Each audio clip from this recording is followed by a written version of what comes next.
வணக்கம் students. Next நம்ம பார்க்க போகிறது solve d square plus 3dd dash plus 2d dash square into z equal to x plus y.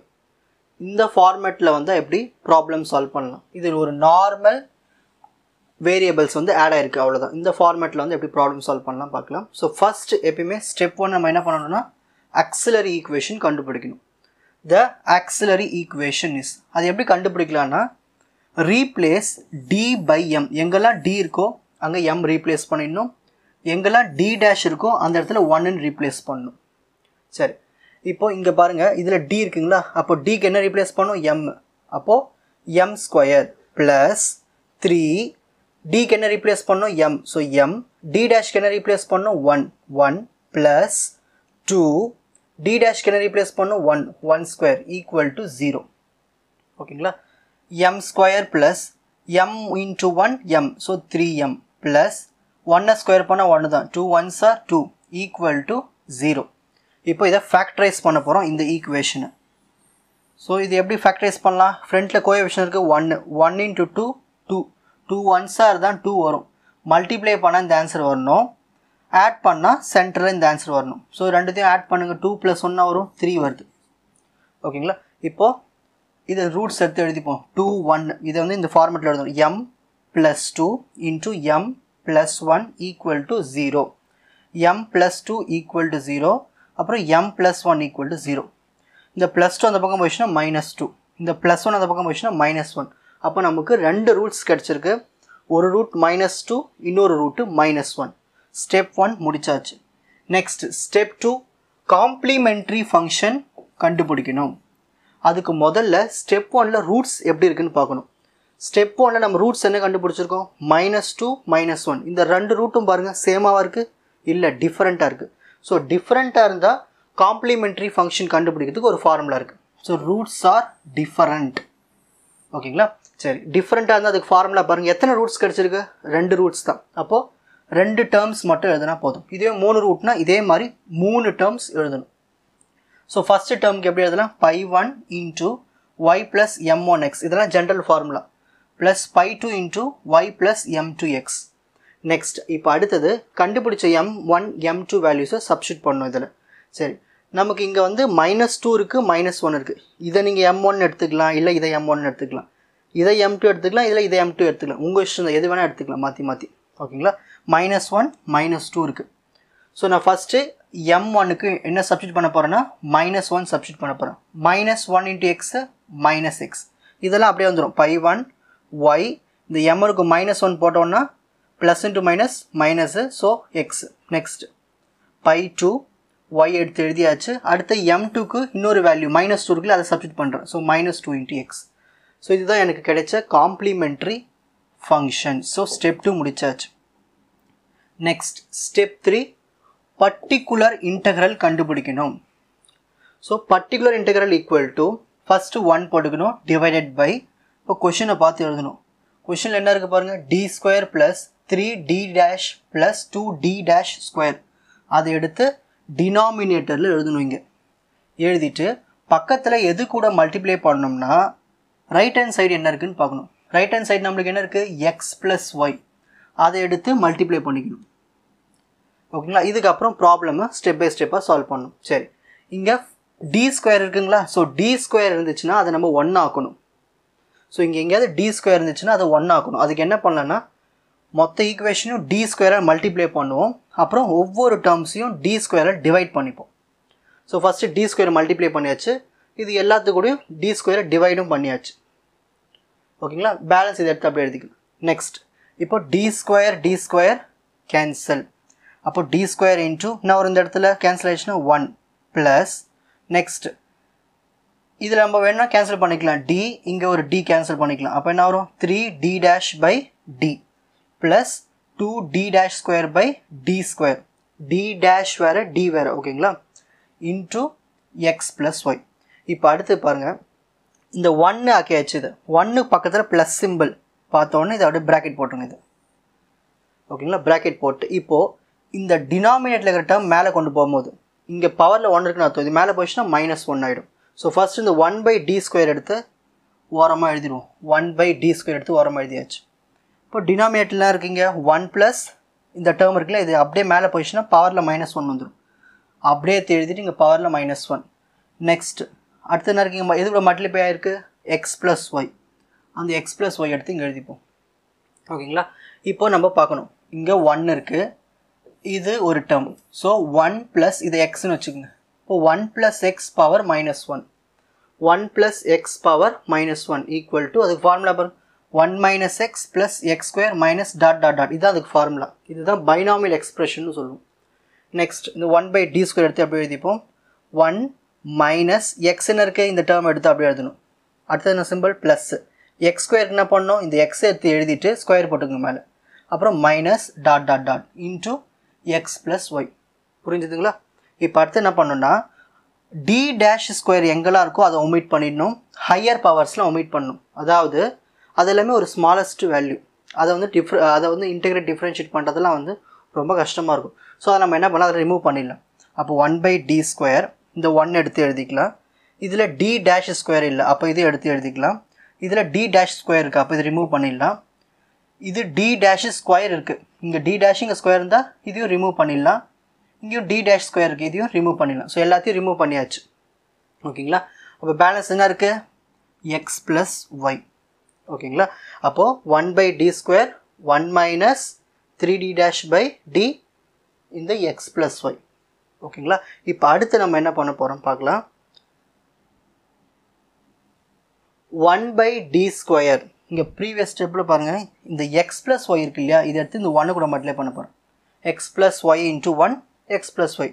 அடுத்து இந்த X plus Y எடுத்து இது கூட மல்டிப்ளை பண்ண போகிறோம். மல்டிப்ளை பண்ணி அப்படியே இங்கே எழுதியாச்சு. ஓகேங்களா, எழுதியாச்சு. இப்போ அடுத்த ஸ்டெப் பாருங்கள், இது எடுத்து அப்படியே எழுதிக்கணும். இந்த எக்ஸ் ப்ளஸ் ஒய் எடுத்து அப்படியே எழுதிக்கணும். -3/d எடுத்து அப்படியே எழுதிக்கணும். இந்த பேலன்ஸ் இந்த d' into x plus y இருக்கு இல்லையா, அதை நம்ம சைடில் சால்வ் பண்ணிக்கலாம். இப்போது ஒரு d' பார்ஷியல் டிஃப்ரென்சியேஷனில் எக்ஸ் வந்து ஒரு கான்ஸ்டன்ட்டை டிஃப்ரென்ஷியேட் பண்ணால் 0. ஓகேங்களா. இதுவே ஒரு ஒய்யை டிஃப்ரென்ஷியேட் பண்ணோம்னா 1. ஓகேங்களா. ஏன்னா ஒய் வந்து கான்ஸ்டன்ட் கிடையாது, இதில் வேரியபிள். ஸோ ஒரு ஒய்யை டிஃப்ரென்ஷியேட் பண்ணும்போது 1, அப்போது 0 + 1 1. ஓகேங்களா. அப்போது அந்த d' ஆஃப் எக்ஸ் ப்ளஸ் ஒய்க்கு நம்ம என்ன எழுதலாம், 1ன்னு எழுதலாம். ஓகேங்களா. நெக்ஸ்ட் 1/d², இந்த எக்ஸ் ப்ளஸ் ஒய் அப்படியே எடுத்து எழுதிப்போம். 3 1s are 3/d. இப்போ அடுத்த ஸ்டெப் பாருங்கள், இந்த 1/d² உள்ள மல்டிப்ளை பண்ண போகிறோம். 1/d² into x, 1/d² into y, minus 1/d² into 3/d, 1 into 3 3, d² into d d³. இப்போ அடுத்த ஸ்டெப் பார்க்கலாம். 1/d இதை எடுத்து அப்படியே எழுதிக்கோங்க. எப்பயுமே வந்து ஒய் வந்து இங்கே கவனிங்க, d' இருக்கும்போது ஒய்யை டிஃப்ரென்ஷியேட் பண்ணலாம், எக்ஸ் வந்து கான்ஸ்டண்ட்டாக இருக்கும். ஆனால் 1/ல வரும்பொழுது ஒய் வந்து கான்ஸ்டன்ட், தூக்கி வெளியில் போட்டுடலாம். ஓகேங்களா. அப்போது இங்கே எதுவுமே இல்லை, 1 இருக்குன்னு அர்த்தம். அந்த 1 எழுதிட்டு இதை மட்டும் இன்டெகிரேட் பண்ண போதும். 1/ல இருந்தால் இன்டெகிரேஷன். ஓகேங்களா. மைனஸ் 3 எடுத்து அப்படியே ஓரமாக வச்சுப்போம். 1/d³. ஸோ இங்கே பக்கத்தில் எதுவுமே இல்லாமல் 1 போட்டுக்கலாம். இப்போ நம்ம வந்து இந்த எக்ஸை இன்டெகிரேட் பண்ண போகிறோம், இந்த 1 இன்டெகிரேட் பண்ண போகிறோம், அகைன் இந்த 1 இன்டெகிரேட் பண்ண போகிறோம். இதுக்கு வந்து நம்ம ஃபஸ்ட்டு ஸ்டெப் பை ஸ்டெப்பாக போகலாம். ஃபஸ்ட்டு 1/d எக்ஸ் கண்டுபிடிக்கணும். 1/dனா இன்டெகிரல் எக்ஸ். ஒரு எக்ஸ் இன்டெகிரேட் பண்ணால் வரும் x²/2. இது பேசிக். ஓகேங்களா. நெக்ஸ்ட் இப்போ 1/d² இன்ட்டு எக்ஸ், அதாவது நான் இங்கே 1/d ஏற்கனவே கண்டுபிடிச்சேன்ல, இந்த ஆன்சரை இன்னொரு வாட்டி இன்டெகிரேட் பண்ணோம்னா நம்மளுக்கு 1/d² கிடச்சிரும். இந்த x²/2 இன்டெகிரேட் பண்ண போகிறோம். முதல்ல இந்த 1/2 எடுத்து வெளியில் எழுதிக்கலாம். ஒரு x² இன்டெகிரேட் பண்ணனா வரும் x³/3. So 1 into x³, 2 3s are 6. இதுதான் வந்து 1/d² இன்ட்டு எக்ஸுக்கான ஆன்சர். அப்போது 1/d² இன்ட்டு எக்ஸ் கண்டுபிடிச்சாச்சுங்களா. இப்போ அடுத்தது 1/d² இன்ட்டு 1 என்ன கண்டுபிடிக்கணும், 1/d³ இன்ட்டு 1 என்னென்னு கண்டுபிடிக்கணும். அதுவும் கண்டுபிடிச்சிடலாம். ஸோ ஸ்டார்டிங்கில் தான் போக முடியும். ஃபஸ்ட்டு 1/d இன்ட்டு 1, அதாவது 1/dனா இன்டெகிரல். இந்த 1 இன்டெகிரேட் பண்ணணும். நார்மலாக ஒரு கான்ஸ்டன்ட் இன்டெகிரேட் பண்ணால் வரும் எக்ஸ்ன்னு வரும். ஓகேங்களா. இப்போ 1/d² இன்ட்டு 1, அதாவது 1/d1 நம்ம என்ன ஆன்சர் வந்ததோ அதை இன்னொரு வாட்டி இன்டெகிரேட் பண்ணணும். அப்போ இன்டெகிரல் எக்ஸ். எக்ஸ் இன்டெகிரேட் பண்ணனா வரும் x²/2. இதுதான் 1/d ஸ்கொயர் 1க்கான ஆன்சர். இப்போ 1/d cube into 1னா 1/d square 1க்கு நம்ம என்ன இன்டெகிரேட் பண்ணணுமோ அதை இன்னொரு வாட்டி இன்டெகிரேட் பண்ணிக்கணும். பண்ணோம்னா நம்மளுக்கு 1/d cube கிடச்சிரும். x square by 2. இதில் இந்த 1/2 எடுத்து ஓரமாக வச்சிரும். x ஸ்கொயரை மட்டும் இன்டெகிரேட் பண்ணால் x cube by 3. 1 into x cube, x cube. 2 3s are 6. So இதுதான் இதுக்கான ஆன்சர். அப்போது நம்ம வந்து எல்லா வேல்யூஸும் கண்டுபிடிச்சாச்சு. இப்போ 1/1 சப்ஸ்டிட் பண்ணலாம். First 1/d square into x. 1/d square into x. அதுக்கு ஆன்சர் என்ன இருக்குது? x cube by 6. அதை எடுத்து எழுதிப்போம். x cube by 6.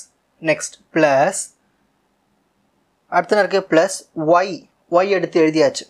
1/d square into 1. 1/d square into 1க்கு இருக்குது x square by 2. So x square by 2. இந்த y அங்கேயே இருக்குது எழுதியாச்சு. நெக்ஸ்ட் அடுத்தது பாருங்கள், இங்கே என்ன இருக்கீங்க? -3. அந்த -3 எடுத்து எழுதிருங்க. 1/d cube into 1. 1/d cube into 1க்கு என்ன இருக்குது? x cube by 6. x cube by 6 எழுதியாச்சு. ஸோ கண்டுபிடிச்ச வேல்யூஸ்லாம் எடுத்து எழுதியாச்சு. இப்போ அடுத்த ஸ்டெப் பாருங்கள், இதை எடுத்து அப்படியே எழுதணும். இப்போது எனக்கு இங்கே 2 இருக்குங்க இல்லையா? இங்கே 6 இருக்குது, இங்கே 6 இருக்குது. எனக்கு இங்கேயும் 6 ஆகணும். அப்போ என்ன பண்ணலான்னா மேலேயும் கீழேயும் 3 எலமெண்ட்லேயே பண்ணிக்கலாமா? அப்போது இது 3 நியூமரேட்டர் 3 எலமெண்ட்லேயே பண்ணால் வரும் 3y x ஸ்கொயர். இந்த 2 3 எலமெண்ட்லேயே பண்ணால் 6 ஆகிடும். இப்போ புரிஞ்சுதுங்களா? இப்போ டினாமினேட்டர் ஈஸியாக 6 ஆகிடுச்சு. இப்போ என்ன பண்ண போகிறேன்னா மேலே நியூமரேட்டரில் x ஸ்கொயர் எல்லாத்துலேயும் இருக்குது. ஸோ x ஸ்கொயரை காமனாக வெளியே எடுத்துடுறேன். காமனாக 6ம் வெளியே எடுத்துடுறேன். இங்கே x கியூப் இருக்குது. x கியூபில் x ஸ்கொயர் வெளியே எடுத்தாச்சு, 6 எடுத்தாச்சு. பேலன்ஸ் தான் இருக்கும், ஒரே ஒரு x மட்டும் இருக்கும். அடுத்தது இதில் x ஸ்கொயரும் 6ம் வெளியே எடுத்தாச்சு, பேலன்ஸ் 3y இருக்கும். இதில் x ஸ்கொயர் வெளியே எடுத்தாச்சு, அப்போ ஒரு x இருக்கும். 6ம் வெளியே எடுத்தாச்சு, அப்போது -3x இருக்கும். இப்போ அடுத்த ஸ்டெப் பாருங்கள், இங்கே -3x இருக்குது, இங்கே +x இருக்குது. -3 + 1 வரும் -2. ஸோ -2x 3y எடுத்து எழுதியாச்சு. ஸோ இதுதான் எனக்கு பர்டிகுலர் இன்டெகிரலுக்கான சொல்யூஷன். இப்போ அடுத்த ஸ்டெப் என்ன பண்ணணும்? ஜென்ரல் சொல்யூஷன் எழுதணும். ஜென்ரல் சொல்யூஷன் என்னது? காம்ப்ளிமெண்ட்ரி ஃபங்க்ஷனும் பர்டிகுலர் இன்டெகிரலும் ஆட் பண்ணிடணும். So z is equal to cf plus pi. இந்த காம்ப்ளிமெண்ட்ரி ஃபங்க்ஷன் ப்ரீவியஸ் ஸ்டெப்ஸில் கண்டுபிடிச்சோம். அதை எடுத்து இங்கே எழுதிக்கணும். காம்ப்ளிமெண்ட்ரி ஃபங்க்ஷன் இந்த ஆன்சர் எடுத்து எழுதணும். லாஸ்ட்டாக அதில் சப்ஸ்டிட் பண்ணிடணும். இங்கே சப்ஸ்டிட் பண்ணியாச்சு. ப்ளஸ் பர்டிகுலர் இன்டெகிரல் ஆன்சர் அதையும் எடுத்து இங்கே ஜாயின் பண்ணிடணும். இந்த ஆன்சரை எடுத்து இங்கே ஜாயின் பண்ணிட்டோம்னா இதுதான் ஃபைனல் சொல்யூஷன், ஜென்ரல் சொல்யூஷன். ஈஸியாக புரிஞ்சிருக்கும்னு நினைக்கிறேன். இப்போது ஸ்க்ரீன்ஷாட் டைம்.